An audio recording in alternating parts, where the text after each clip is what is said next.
Olá, bom dia, bom dia, bom dia, e bom dia, e bom dia.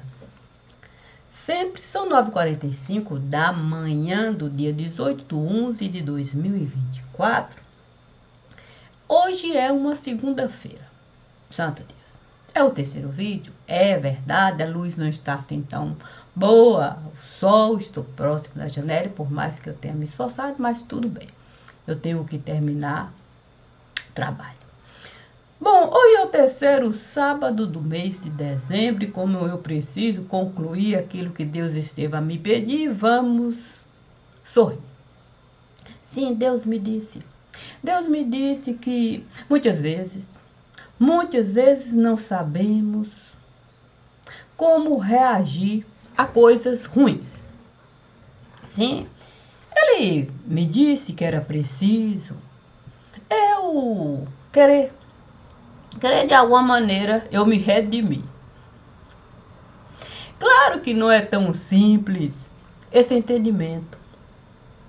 Essa coisa toda que você precisa compreender dentro do mundo do saber. Claro que muitas vezes a gente pode até querer esquecer. Sim, eu queria esquecer, eu tentei esquecer, eu até fiz de tudo para esquecer. Mas esquecer o quê? Esquecer muitas coisas que fazem parte do meu viver e que não é bom. A questão é que quando você entra no mundo do saber, você fica a saber que esquecer não faz parte do seu viver. Não, eu não sou do tipo que gosto de esquecer nada. Sim, eu compreendi. Sim, porque antes de ser adulta, a gente é bebê. Aí você passa por todas aquelas fases. E quando você está no mundo do saber, enquanto adulta, para você compreender o seu modo de ser, você compreende que você nunca esteve a esquecer. Então, que é uma labuta inútil você lutar para esquecer coisas que jamais vai poder ser. Não tem como esquecer. Então eu não esqueci o meu jeito de ser. Sim, quando em algum lugar eu estive a viver. Eu não esqueci as pessoas, sim, que faziam parte daquilo tudo que comigo esteve a acontecer. Eu não me esqueci do meu mundo privado, do meu entendimento, do todo conhecimento alcançado. Então eu compreendi que eu sou do tipo que gosto de saber. A questão é morrer. Sim, morrer. Morrer para as coisas que não fazem parte de você. Isso aí eu entendi que com muita facilidade eu posso fazer. Sim, porque só vai estar em mim aquilo que faz parte de mim, aquilo que eu não esqueci. Quando Deus me disse para eu morrer, para esse entendimento com o Pai, da morte, viver, puxa vida, ali todos os vínculos que não faziam parte do meu ser, do meu viver, da vida que eu costumava ter, todos os vínculos estiveram a desaparecer.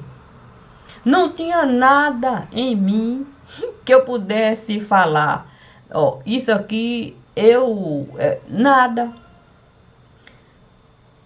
Então eu compreendi a benesse que Deus estava a me dar. A oportunidade de eu me batizar. Assim, quando nas águas do Rio Jordão eu fui entrar para com João Batista contemporizar, sim, deixar o tempo dele me falar das belezas que ele esteve a realizar.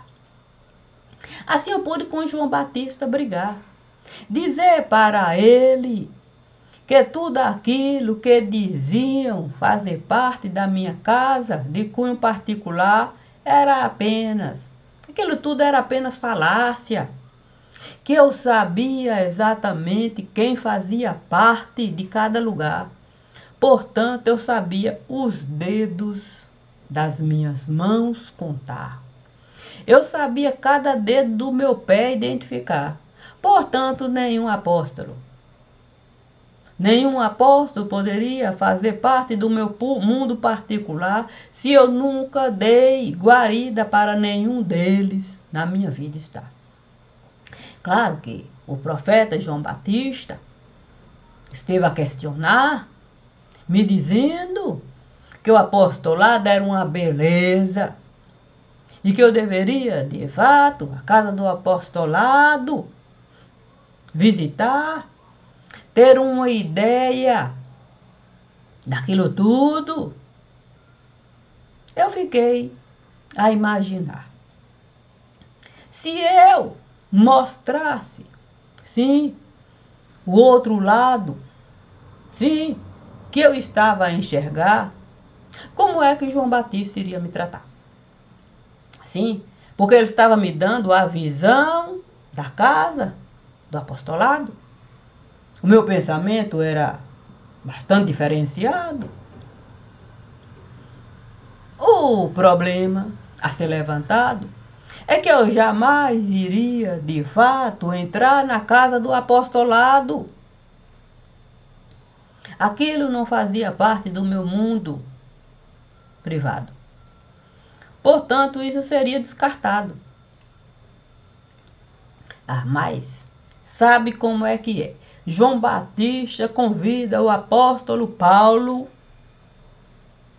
para fazer parte de todo esse questionamento levantado. Eu nunca me dei com o apóstolo Paulo. Sim, é verdade. Poderia até falar assim, em algum momento a gente esteve, durante o período da casa de oração, irmã Elizabeth, a conversar, mas ela me tratar como uma pessoa bem diferente, com uma visão dele particular. Mas depois que eu não estive mais a aceitar, na casa de oração, estar com ele eu não aceitava nem sequer de longe falar, quanto mais ter vínculo familiar. Mas tem o divino. Sim, porque o divino esteve a me falar que eu deveria, de fato, separar cada fardo. O fardo do apóstolo Paulo era bem distanciado da casa do apostolado. Então eu fui na casa do apóstolo Paulo estar. Sim, eu tinha liberdade para lá entrar. O próprio apóstolo me dizia que eu era filha dele. Portanto, encontrei a porta escancarada. E por dessa sabedoria maravilhosa, uma coisa, Santo, eu não poderia nem dizer assim, meu Deus, onde é que eu poderia pensar que eu poderia esse mundo todo conquistar? Mas estava lá. Que beleza. Ainda assim era difícil com o apóstolo Paulo estar, mas aceitei com ele me apaziguar. Como aceitei, é verdade, me apaziguar, depois de muito brigar com o profeta João Batista. E me apaziguei com o profeta João Batista, bem antes, é verdade, do apóstolo Paulo, muito antes. O profeta João Batista sempre esteve a me ajudar a criar, de fato, esse vínculo com o mundo particular que ele não conseguia, verdade, visualizar da maneira que eu estive a falar, mas esteve disponível a me escutar. E nós, eu e o profeta João Batista, estivemos a concordar que seria um ganho e tanto caminhar, deixando o espelho da vida nos levar. Assim, compreendemos que seria ótimo nós três, eu, o profeta João Batista, o apóstolo Paulo, um tempo tirar para esse vínculo de família se criar. Assim eu pude na casa do apóstolo Paulo estar, enquanto filha dele, com a presença dele. Ele pôde na minha casa estar, enquanto meu pai, com a minha presença, compartilhando a minha ciência. Isso tudo esteve a nos levar ao dia que pai esteve a tombar. Puxa vida! Naquele dia foi um dia bem particular.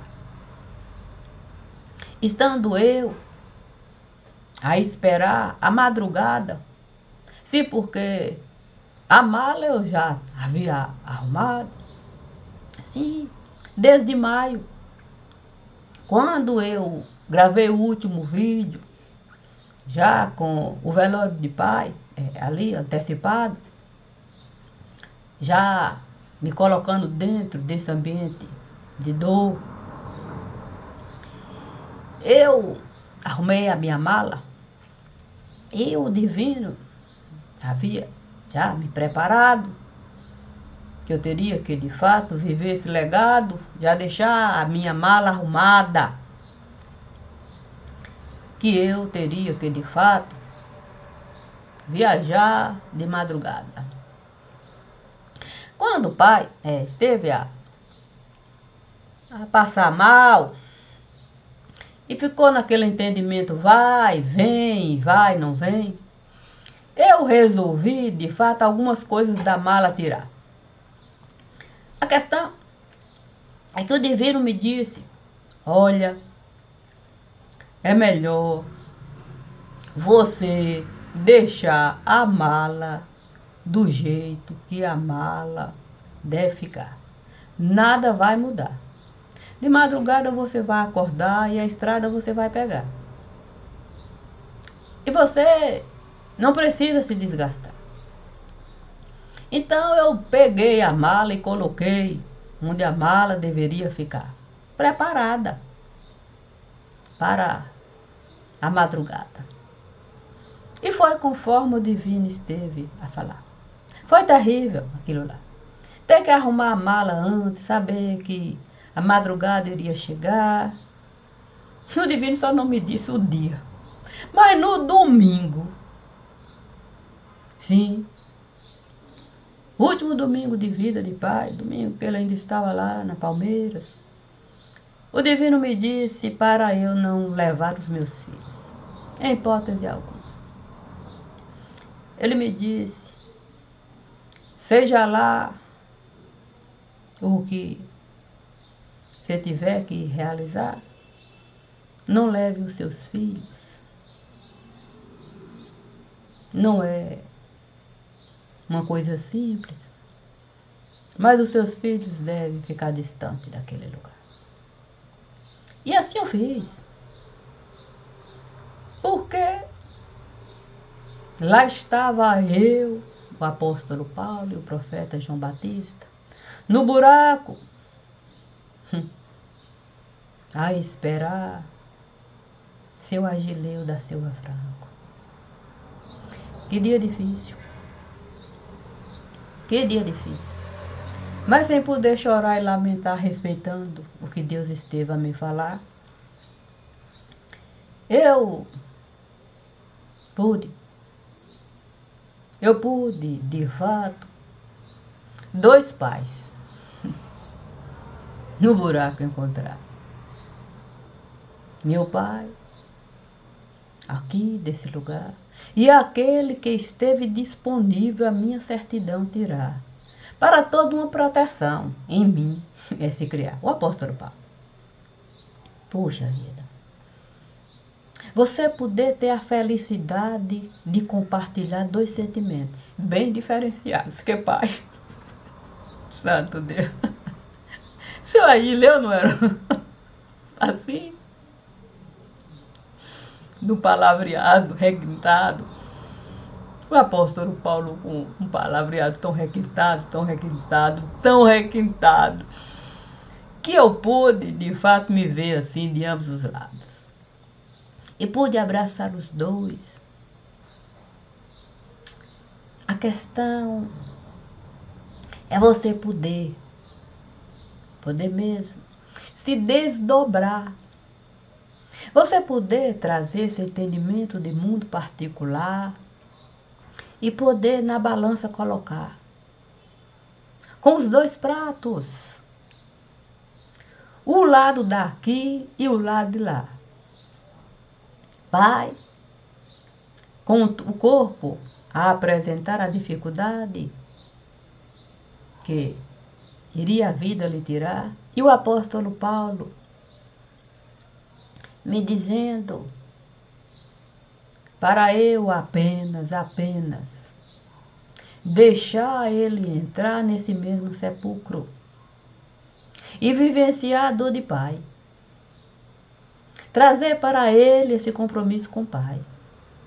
Dividir com ele o caixão de pai. Eu jamais poderia imaginar que o apóstolo Paulo fosse insistir tanto. E por mais que eu dissesse que não seria uma coisa assim tão simples, eu confesso que o jeito foi aceitar. E estando lá, vendo o pai na sala de visita, como nunca deveria estar. Não daquela forma. Eu pude apenas nas almas pensar. Porque pai nem era alma. Foi difícil mesmo entender que pai não era alma, mas também não tinha mais corpo para se movimentar. Mas as almas todas estavam lá. Aquelas almas maravilhosas que pai sempre esteve a elevar, dando para cada uma o direito de preces e mais preces escutar. Eu sou muito grata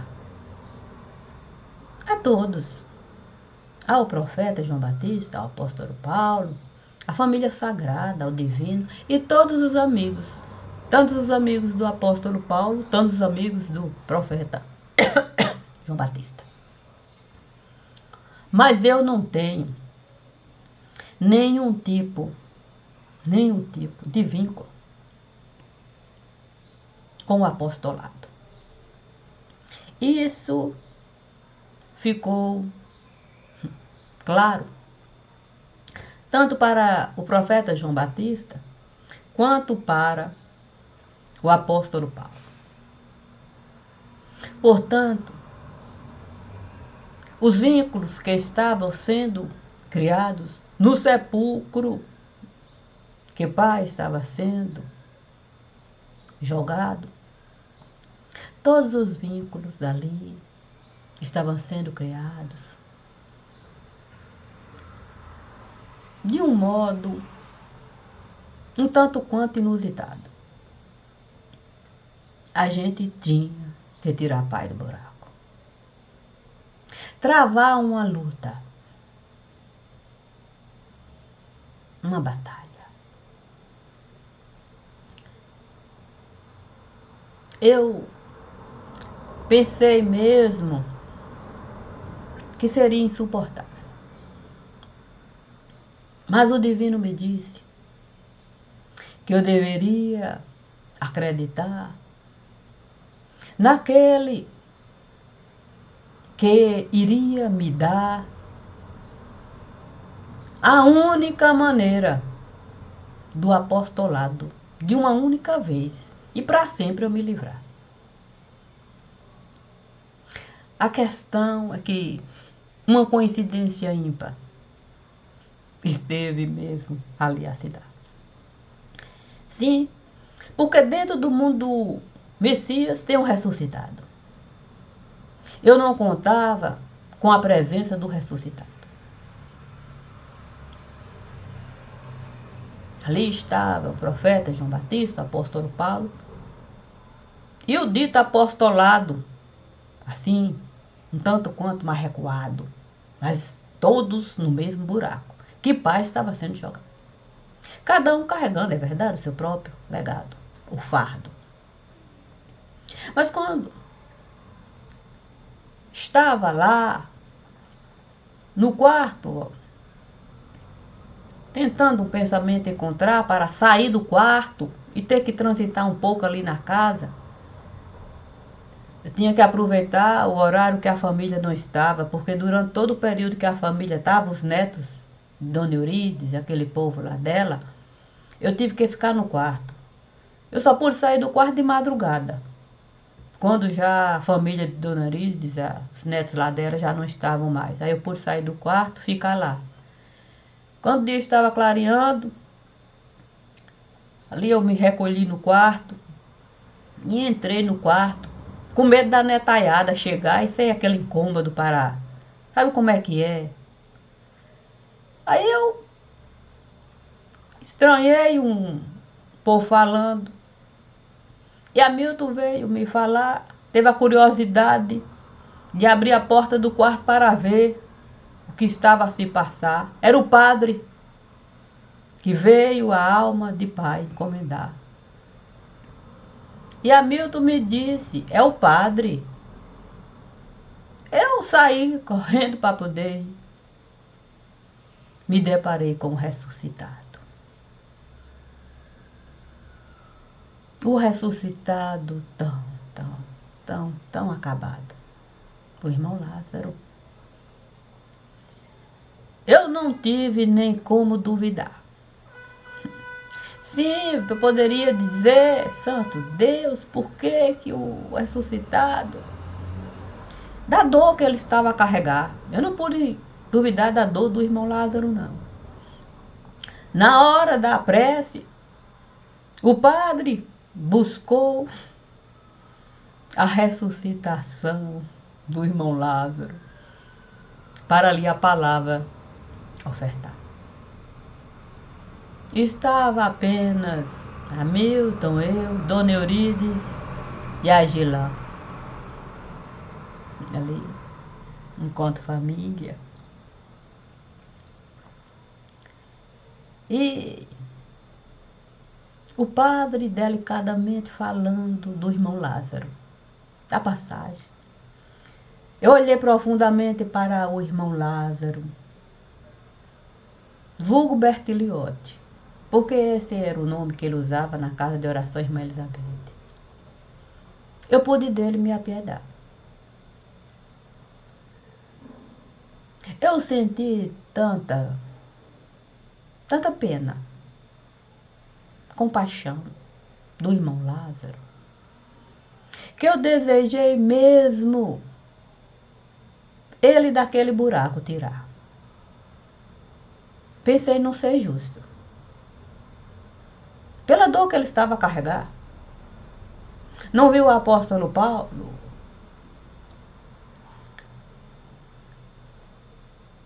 pensar nessa possibilidade? Ele, o profeta João Batista, no buraco.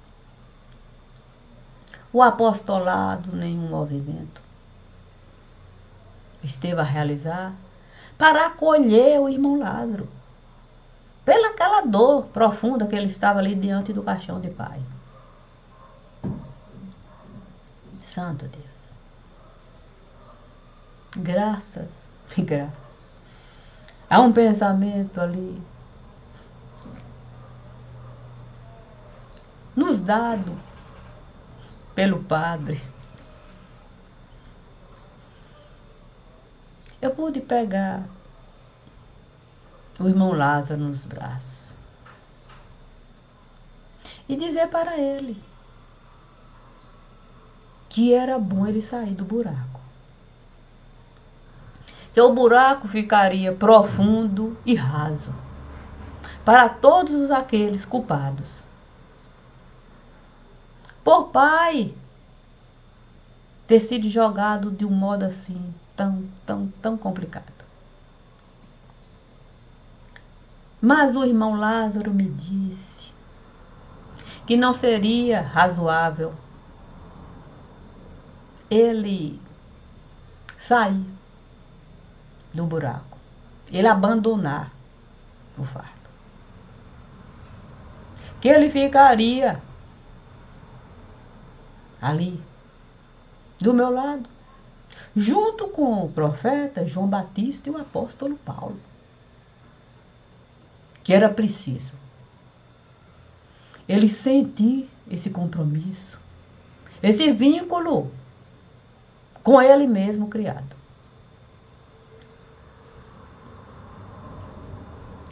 Eu não posso falar que foi fácil. O irmão Lázaro complicou o meu mundo um bocado. Ele foi um sujeito assim, de braço pesado. Mas era impossível. Era impossível você não ver o quanto ele estava, de fato, machucado.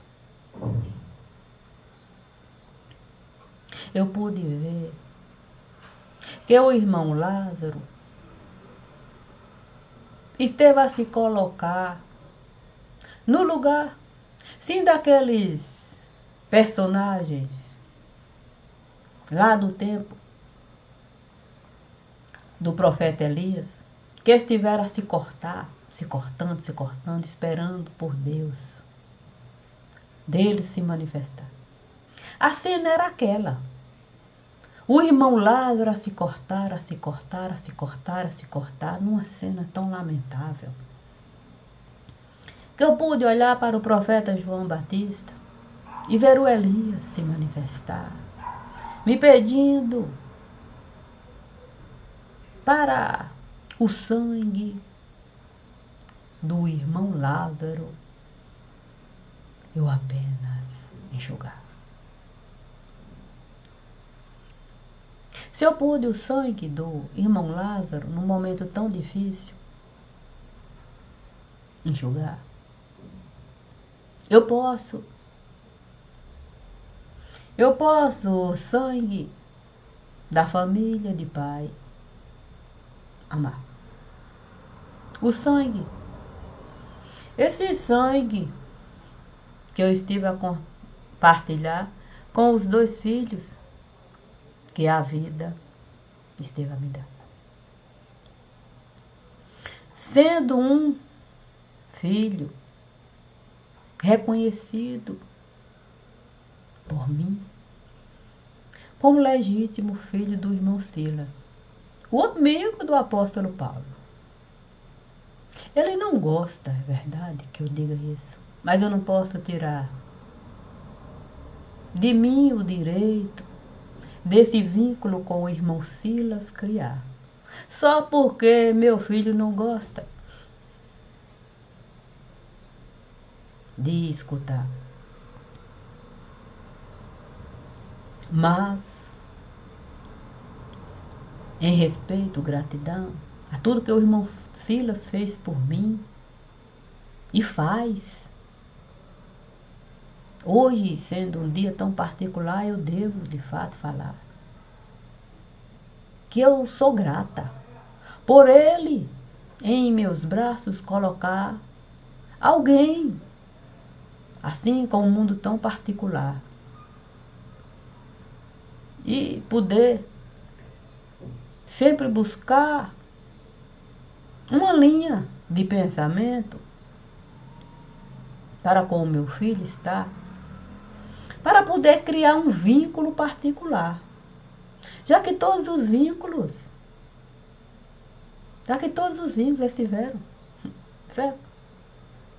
a rachar, a cortar,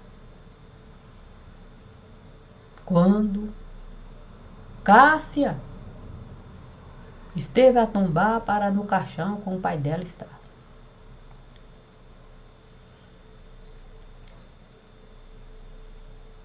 Eu posso esse vínculo com o irmão Silas. Sim, criar. E fiz isso sempre a considerar essa alma perfeita, maravilhosa, que ele é com essa. E com todos.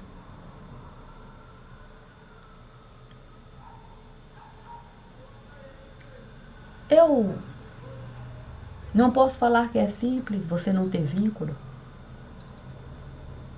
Eu não posso falar que tem um vínculo com os filhos que a vida esteve a me dar.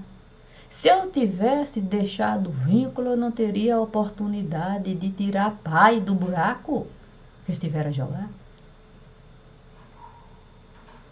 Seria justo com o pai? Não. Eu jamais iria deixar vínculo que aqui vai passar, tirar de mim algo assim tão particular. Eu sou grata a seu Agileu. Eu sou muito grata a ele. Então eu não posso deixar a carne perecível me tirar o direito da alma de seu Agileu. Eu de fato separar do corpo que esteve a tombar. Porque seu Agileu esteve a orar por mim e pela família que a vida esteve a me dar. Pelo meu filho, por minha filha. Então eu não posso colocar 2 filhos no altar, tirando seu Agileu de lá.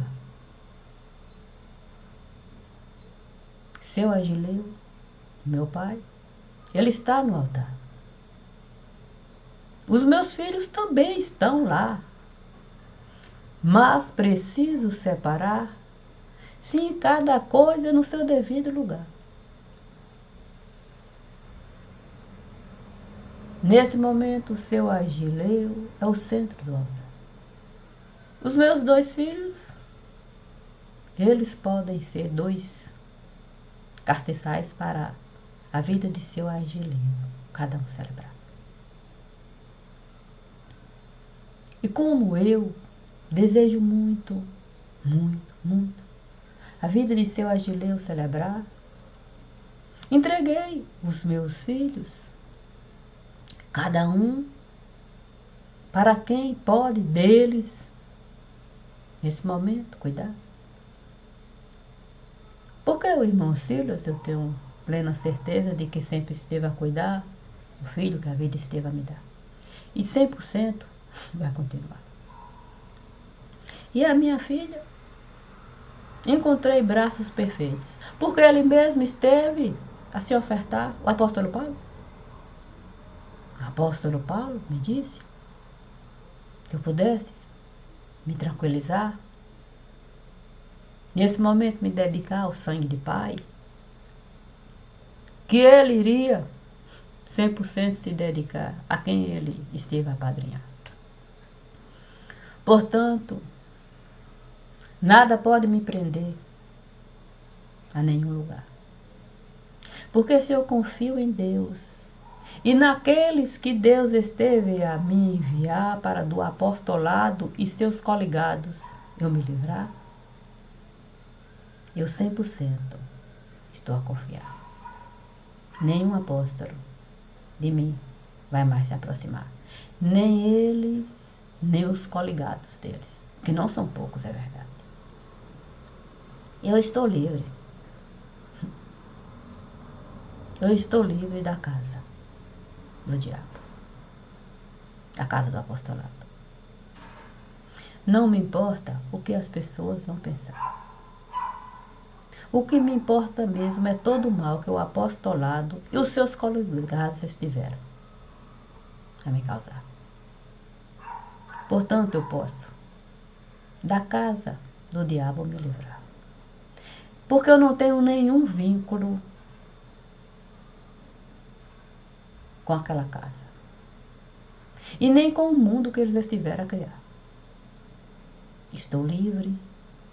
Sou livre. Eles é que quiseram me aprisionar.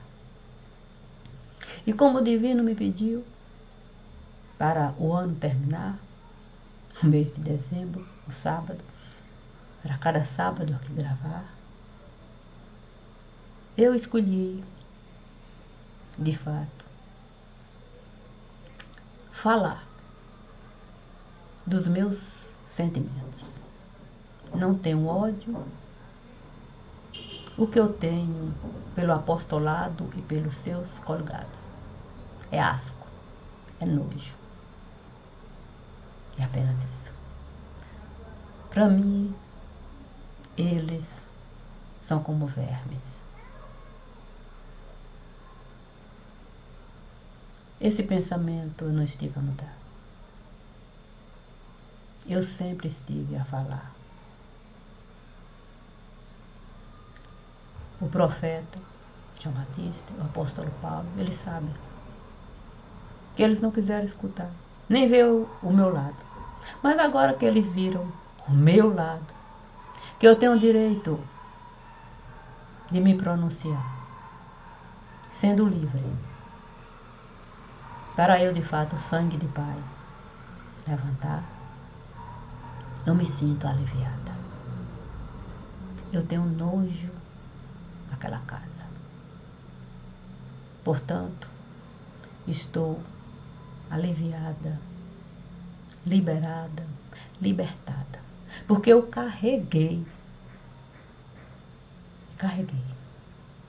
toda a dor que os apóstolos estiveram a me dar. Eles e aqueles infames espíritos elevados, os servos do diabo. Portanto, hoje é um dia que eu posso de fato me aliviar. Porque o último sábado eu vou aqui gravar, na certeza plena de que eu jamais convidei apóstolo nenhum para na minha casa estar. Sempre que o apóstolo Paulo é a parte, não faz parte da casa do apostolado. Jamais convidei. Portanto, eu não preciso colocar nenhum para fora. Cada um deve saber o seu lugar. O meu é no coração da pedra angular. Assim é e assim sempre será. Obrigada, e obrigada, e obrigada, bom dia. E compartilho. Compartilho dessa alegria de aqui estar com aquele que é o Messias, o divino de todos os meus dias. Bom dia.